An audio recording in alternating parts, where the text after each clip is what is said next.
Welcome everyone, and thank you for joining us today for Osteoporosis Canada's webinar, Cook Once, Eat Twice. This webinar is supported through a partnership with Dairy Farmers of Manitoba. My name is Tracie Napoli, Director of Fund Development and MARCOM at Osteoporosis Canada, and I will be your moderator for today. This presentation will provide general information about cooking and food knowledge. It is not intended as individualized health or nutrition advice. If you have questions about nutrition, consult a physician or registered dietitian. Please note, during the cooking demonstration, you can enter your questions by clicking the Q&A icon at the bottom of your screen. In addition to answering some of the questions that were submitted in advance, we will also attempt to answer those submitted during the live webinar within the time available. Before we begin the cooking demo, just a few points on nutrition for healthy bones. Nutrition, especially calcium, plays an important role in preventing and managing osteoporosis. In people who have healthy bones, adequate calcium intake on a daily basis is necessary to maintain bone health. Vitamin D helps to increase the absorption of calcium, ultimately building stronger bones. Protein is also essential to bone health and is necessary to build and repair bone tissue. Visit Osteoporosis Canada's website to find the amount of calcium and vitamin D you need daily. If you have questions about calcium or vitamin D, consult a physician. To introduce our cooking demo presenter, I am pleased to introduce Amanda Hamel. Amanda is a registered dietitian and nutrition educator with Dairy Farmers of Manitoba. Her primary role is to provide training and nutrition programs to Manitoba teachers so they can help help children feel comfortable around food and eating. Welcome, Amanda. Thank you, Tracie. So before I introduce our presenter, I just want to acknowledge that we are gathered on the ancestral lands on Treaty 1 territory, the ancestral and traditional homeland of Anishinaabe peoples. So today's cooking demo is brought to you by the Dairy Farmers of Manitoba and is a taco rice skillet with 368 milligrams of calcium and 28 grams of protein per serving. It's an easy to prepare recipe that can be made into 2 different meals, as our presenter will show you, so you only have to cook once. You can find today's featured recipe and other recipes by visiting osteoporosis.ca/recipes, as you see on the screen. I'm so excited to introduce to you our presenter, Nita Sharda, registered dietitian and founder of Carrots and Cake Balanced Nutrition Consulting in Winnipeg, Manitoba. Her interest in food was sparked when she was a little girl. She would often spend time in the kitchen admiring her mother's touch with Indian cuisine. Nita supports a balanced approach to nutrition and encourages her clients to take joy in preparing simple and tasty meals. Please welcome Nita. Hi everyone, Amanda, Tracie, thank you so much for that introduction. I am just so thrilled that we can connect and be together. As Amanda mentioned, I am a food enthusiast at heart, and my training is as a registered dietitian. And I know that a lot of you have probably been hearing this phrase that these are such odd times, and with social distancing. I think it's been actually quite fascinating from my perspective to see sort of the changes in the way that Canadians are procuring food and preparing food. And it seems like most people are at home more often and in their kitchens experimenting with different recipes. And I certainly have had an opportunity to try new recipes, but also challenge my skills a little bit when it comes to recipe development. Today we are going to be preparing a taco rice skillet. And I think what I love the most about this particular recipe, well, there's a few things. The first thing I love is that you get to prepare it in one pot, so there's no, extra dishes and having to, use 2 or 3 different pots and pans. So that's wonderful.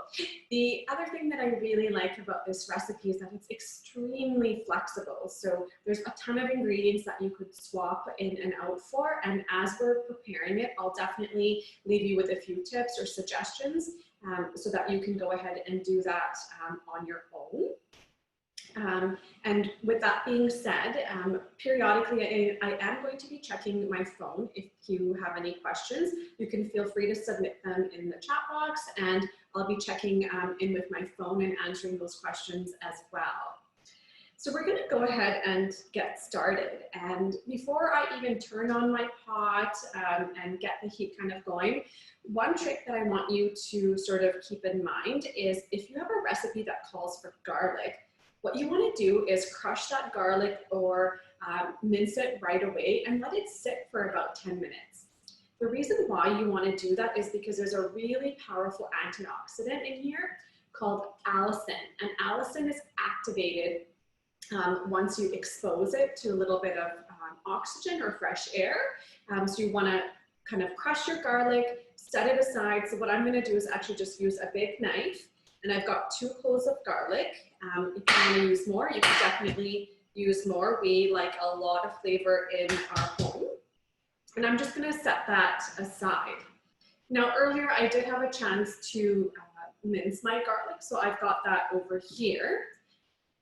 And I've also gone ahead and diced my veggies. And for this recipe, we're just using some onion and some bell peppers. But if you didn't have this at home, you could feel free to toss in other vegetables such as, frozen spinach would work really well. And if you didn't have red or orange bell peppers, you could also use green bell peppers, which can sometimes be a bit more budget friendly as well. So feel free to adapt the recipe as you see fit.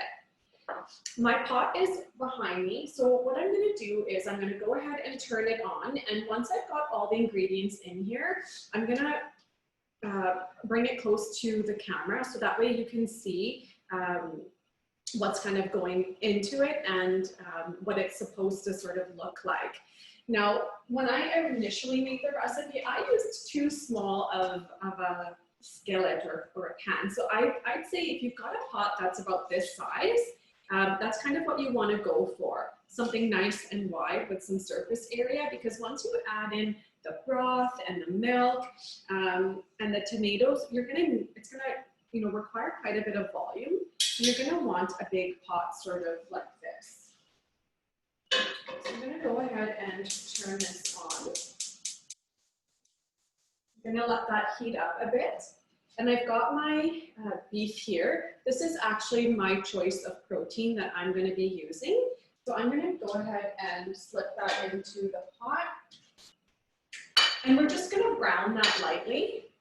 And you can, at the same time, add in your vegetables. So this is the onion and the bell pepper. And I'm going to add that in. And one of my favorite kitchen gadgets, I didn't know it at the time when I bought it, is one of these. And what it does is it really helps to kind of ground your ground meat and kind of break it into smaller pieces. So I find this tool to be so useful.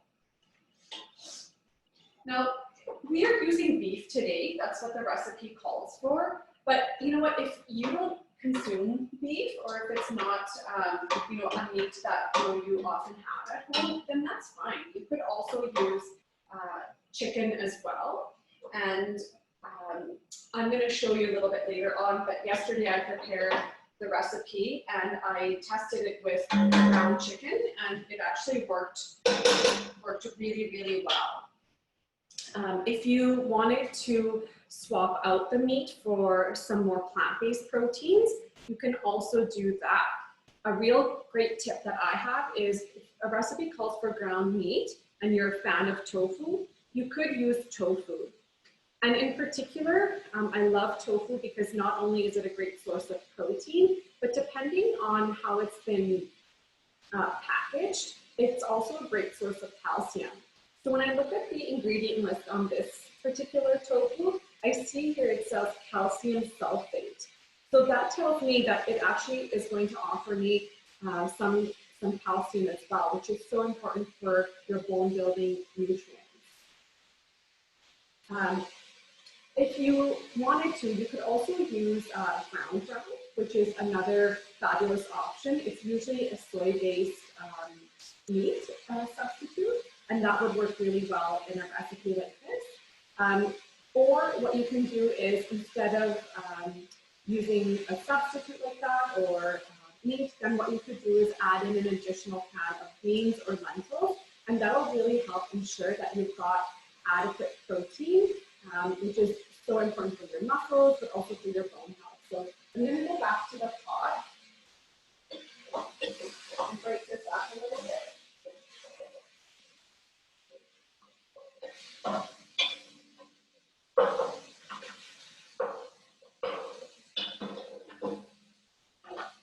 So while that's continuing to brown, what I'm also going to talk to you a little bit about is one of my favorite sort of kitchen cilantro hacks. So not everyone is on Team Cilantro. I've come to learn this, and being Punjabi and South Asian, I like to kind of joke around that cilantro is in my bloodline, because really it's been it's in every recipe that I grew up with. And often I see a lot of my peers, not make use of the stem. And for this recipe, we're definitely going to use the cilantro as a garnish. If you're not Team Cilantro, that's fine. You can skip it or use parsley. But I actually am going to go ahead and add in some cilantro stems, because there's a ton of nutrition in here, but also a lot of great flavor. So I'm going to throw that into my pot with my veggies and with my beef. And now I can go ahead and add in my garlic.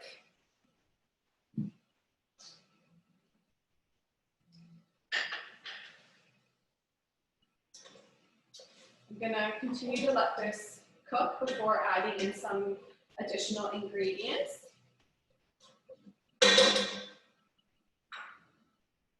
And we'll take a look over here to see if there's been any questions popping in.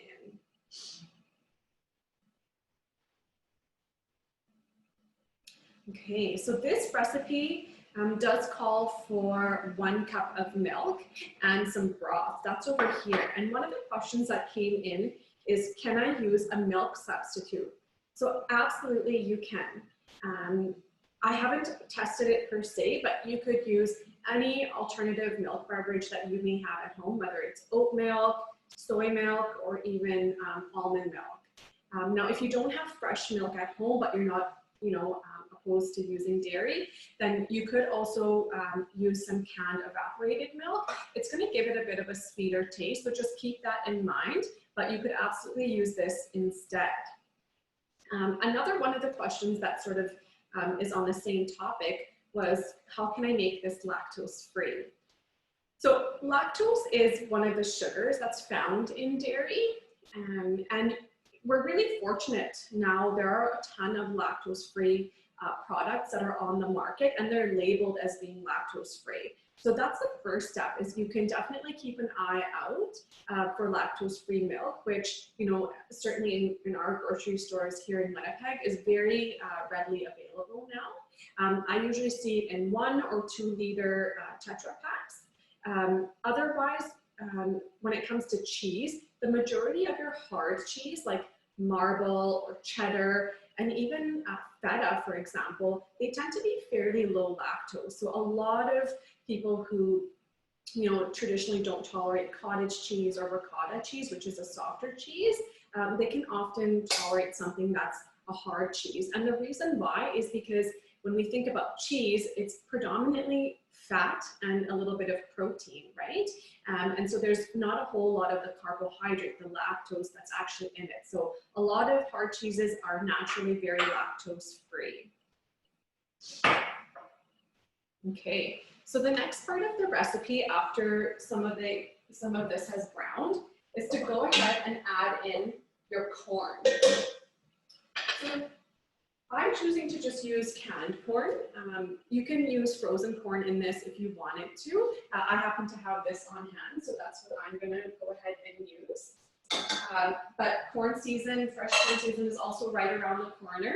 So if you've got some fresh corn, you could also use that as well. And that would be super tasty. You can also go ahead and add in your diced tomatoes and the juices. And you do want to use canned tomatoes for this recipe because you're going to need some of that volume to help cook the rice. And it's completely up to you whether or not you want to look for a low sodium canned tomatoes or not. I find in this recipe, you know, we are using low sodium taco seasoning, and we're only adding a small amount of salt. So I'm comfortable using just a normal can of diced tomatoes. But, you know, if depending on your health goals, you were wanting to reduce your sodium intake, you could absolutely try and source some sodium free or low sodium canned goods as well. So right around this time, we can add in our taco seasoning. If you want, you can also prepare your own taco seasoning. But I find, you know, for busy families, sometimes it can be a bit of a challenge to put all those ingredients together. So I find it so convenient to just use little packets of taco seasoning. And personally, I love using low sodium taco seasoning because then when I add in my other ingredients, such as salsa or cheese, and I don't have to worry about my end product being overly salty. So I kind of find, you know, it's great to use low sodium options and then add in more as you'd like.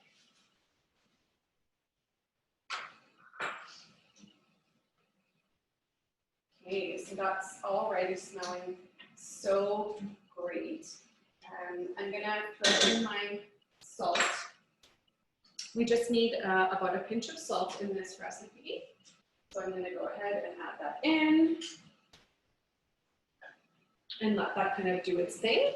And then the next few ingredients that we're gonna throw in includes our brown rice. And another one of the questions that came up was, you know, is it healthier to use basmati rice versus brown rice? And I have to say to you, you know, it depends. So I think, you know, what you want to do is, you know, get a sense of what you want your dish to taste like. Basmati rice is really, really lovely. And I think it goes really well in certain dishes. And you definitely don't want to substitute, you know, white basmati rice for brown rice in some cases. So for example, if I'm preparing a curry or a dal, which is a lentil soup, I like using white basmati rice. Because then it doesn't take away from the dal or the soup that I've prepared. Whereas in a recipe like this, where all of the ingredients are kind of mixed together, it's more like a casserole. I actually love using brown rice because that nuttiness just enhances the overall experience of the meal. But in terms of nutrition, the major difference between the two is going to be that there is going to be more fiber in brown rice than in white rice. And that's pretty consistent across rice varieties. And because it's higher in fiber, what's going to happen is you're going to have more sustained energy from the brown rice. So I think, you know, go back to whether or not, you know, you want to taste that nuttiness and that mouthfeel of brown rice. And then if you're comfortable with that, go ahead and use it. But if you want sort of your curry or your side dish to sort of be the star, then sometimes using a white rice is actually really nice. I find in my practice, I'm definitely not a, you know, don't ever use this or only use this kind of a dietitian. I think all foods, including carbohydrates, can fit into a well-balanced and a healthy diet. So I hope that answers that question. I've got my brown rice here, and you'll notice I'm holding a strainer. And the reason why is because it's always a good idea to rinse your rice before you use it, okay? So what you wanna do is either put it in a little bowl, give it a stir, let it soak, or place it into a mesh strainer and let it let water run through this until the water is fairly clear. And the reason why you want to do that is because, you know, you don't really know who's sort of touched the rice, but also rice naturally can contain a little bit of arsenic. So you just want to make sure that you're rinsing it really well. So I'm going to rinse this brown rice, and then I'll add it into the pot along with the black beans.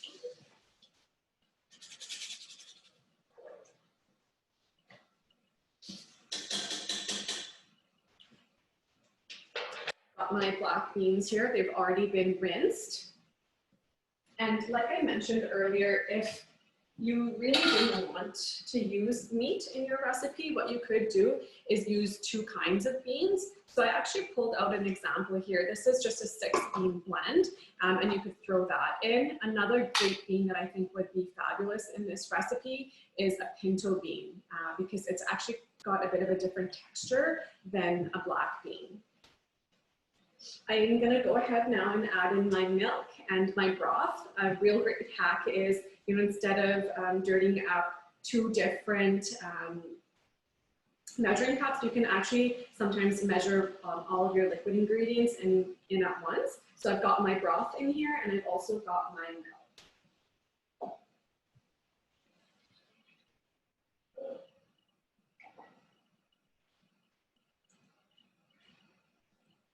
Okay.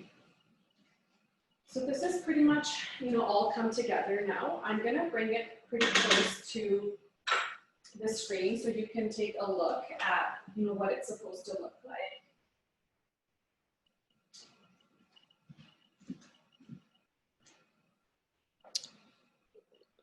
Okay.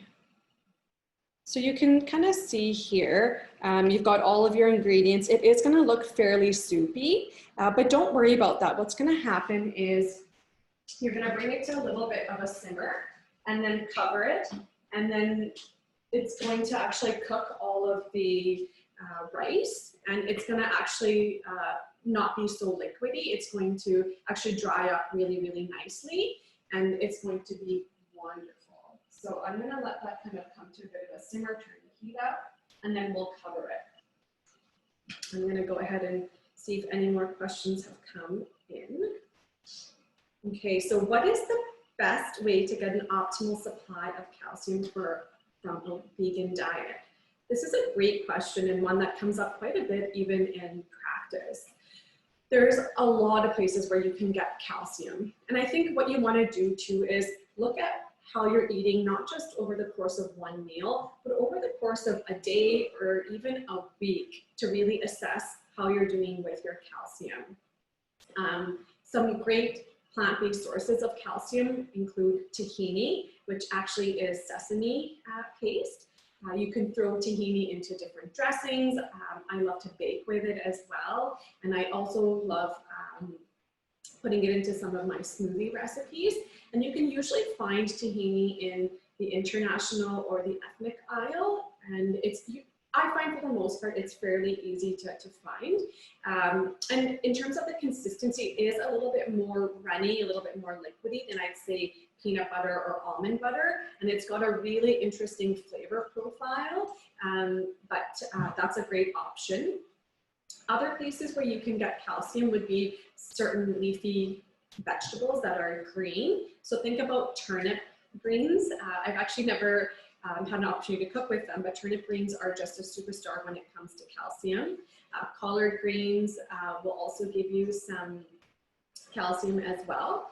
Otherwise, like I mentioned earlier, tofu is a great source of calcium, and even a handful of almonds will give you a small portion of calcium. So really what you want to do is, you know, look over the course of a day, over the course of several days to see, you know, where am I getting my calcium from? A variety of different foods. Really, what you want to do is never just rely on one single food to kind of, you know, get you all of the calcium that you need. It really is impossible for any one food to offer you that much calcium. Another question that came up is, how can you make this recipe gluten-free? This recipe actually, you know, from what I understand, is gluten-free. The only thing that you want to make sure that you double check is the rice that you use. It may be cross-contaminated with wheat. And so what you want to do is ensure that your rice is safe. If you're unable to find certified gluten-free rice, then the recommendation is to really ensure that you're washing your rice very, very well, and then you could go ahead and use it. But otherwise, this recipe, you know, is fairly gluten-free. You might want to check your taco seasoning, but I find a lot of seasonings on the market usually are gluten-free. So I can hear this boiling. I'm not sure if you can hear this. So that's kind of signaling to me that I'm ready to give it one last stir. And then I'm going to go ahead and turn it down. And I'm going to cover it, and I'm going to kind of let it do its thing for 20 minutes. But in between, I am going to go ahead and check and give it a stir, just so nothing is sticking to the bottom of the nonstick pan. So in the interest of time, I had already prepared this recipe using chicken, like I had mentioned earlier. So I'm going to show you what it looks like after it's done. So there you can see it's actually more on the dry side, and it's full of flavor, and you do get quite a bit of volume, which is nice because then you don't have to repeatedly be cooking every day, because we also don't want to do that, right? We don't want to be in the kitchen cooking multiple times a day, every day. So what's so great about this recipe, as Amanda had mentioned earlier, is that you can cook it once, but use it in a variety of different ways. So over here, I've actually already put together an idea of what you could do. And I love this, especially for the summer months. I'm gonna come and show you.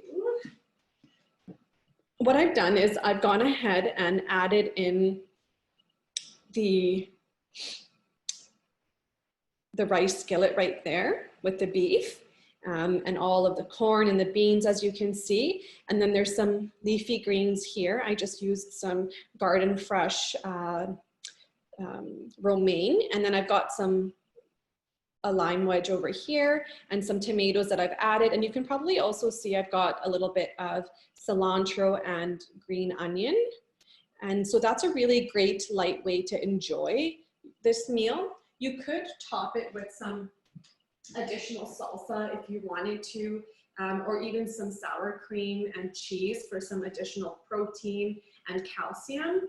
And I think the way that I'm going to have this today for lunch is actually with a little bit of extra crunch, with some crushed up tortilla chips, and it's going to taste so great. So kind of like a little like naked burrito bowl is probably what I would kind of call this, almost like a Tex-Mex salad. And then another way that you could prepare or reinvent this dish is by actually making burritos. So burritos are so handy because you could prepare them in advance, and then when you're kind of out and about social distancing and at the park, if you're going on a picnic, you could take some wraps with you. So one of my favorite kitchen tools is actually in my hand. I'm going to show you how I'm making this burrito, but this scoop is so much fun to have around. Not only is it just kind of fun to make little scoops, but I find it so handy and keeps things really quite tidy when you're preparing muffins. I use it for cookies, but also for meatballs so that I can get really uniform sizes. And then my cooking time is also, I don't have to worry about something being undercooked or overcooked because they're all the same size. So I highly recommend, if you don't already have a gadget like this, to pick one up. So I'm adding, I'd say about half a cup to about 3/4 of a cup worth of the filling to my wrap here. I'm not sure if you can see that, so I'm going to move some of this out of the way. And I think what I'm going to do is add some cheese to this, and that'll be really nice, especially if this was hot and the cheese would just melt right in. And then I've also got some cilantro that I've already chopped up, so I'm going to add that in here. And I've got my green onion that I'm going to also add on into my burrito. You just take it. And I think over the years I've become better and better at my wrapping techniques, but you're gonna fold over the sides, give it a wrap, and then you can cut it. And I'll come up again and show you what this looks like. And then we'll get around to answering a few more questions.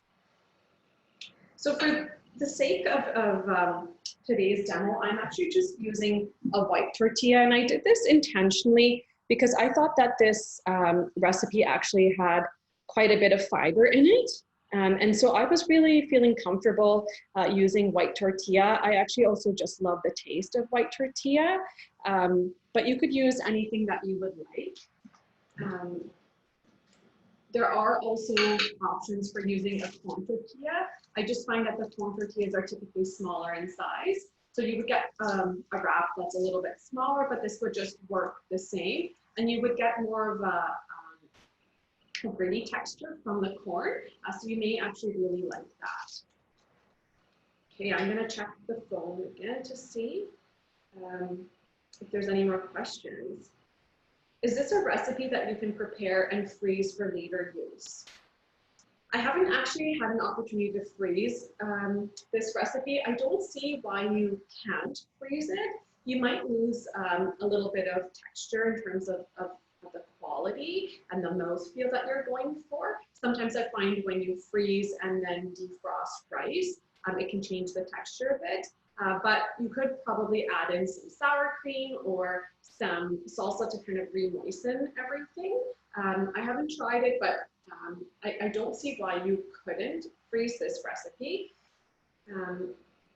Another question that we had is the burrito bowl you prepared served hot or cold? You know what? I think it's up to you. What I would do for myself is I would warm up the actual taco rice skillet, make sure that's warm, and throw it onto a cold bed of vegetables. And that contrast between the crunchy vegetables and the warm taco rice skillet, I think would be really, really perfect. But having said that, if you're kind of on the go and you're wanting to enjoy this as maybe a picnic style meal, then you could enjoy it cold as well. I just think that some of the flavors aren't going to be as intense without that heat. And that's what's really great about this recipe. It's because of the taco seasoning. You're getting a lot of chili powder, you're getting cumin, a lot of really great warming spices that I think are complemented when the temperature is a little bit warmer. Another question that we had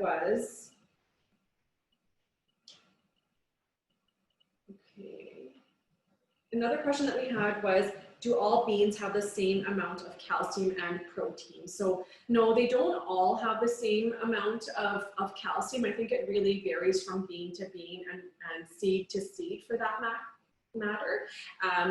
So I think the best thing to do is to look at the nutrition label or hop on to the Canadian nutrient file to identify how much calcium there is per serving in a bean. Beans don't always have a whole lot of calcium in it. I wouldn't call them sort of a superstar for that. You really, for calcium, are relying a little bit more on maybe the nuts, the seeds, your dairy, and then your dairy alternative beverages if they've been fortified with calcium to really give you that bang for your bite, if I may. Otherwise, in terms of this recipe, you could use any bean that you want, but I wouldn't rely on it necessarily for its calcium. Okay, so if we've got some more questions, feel free to ask. I'm gonna kind of check in on my stove right here, give this another quick stir, and I'll check with my phone to see if there's been some more questions. Okay. So this is great. And it's going to need probably about another 10 or 12 minutes or so. And then I know that it'll be done and it's going to be wonderful. Okay, so with that being said, I'm going to go ahead and throw this back to Tracie. I wanted to thank everyone so much for taking the time to spend some time with me, learn a little bit more about how you can prepare a really nutritious and bone building recipe that can not only be, you know, prepared once and eaten once, but also be reinvented in a variety of different ways.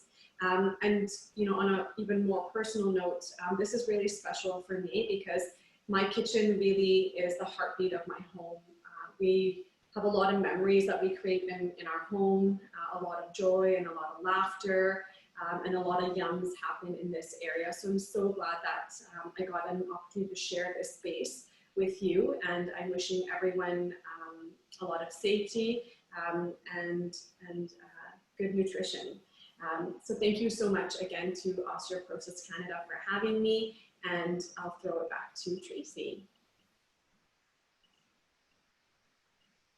Thank you, Nita, for an informative cooking demonstration and for answering so many questions. Thank you also to Dairy Farmers of Manitoba and to all of you for joining us today. You can visit Osteoporosis Canada's website to use the Calculate Your Calcium tool, to find today's recipe, and to find a list of calcium-rich foods. You can also view the recorded version of this webinar on the OC Replay webpage, which will be available in the next 48 hours. An email with the replay version of this webinar will also be sent out within the next few days to attendees.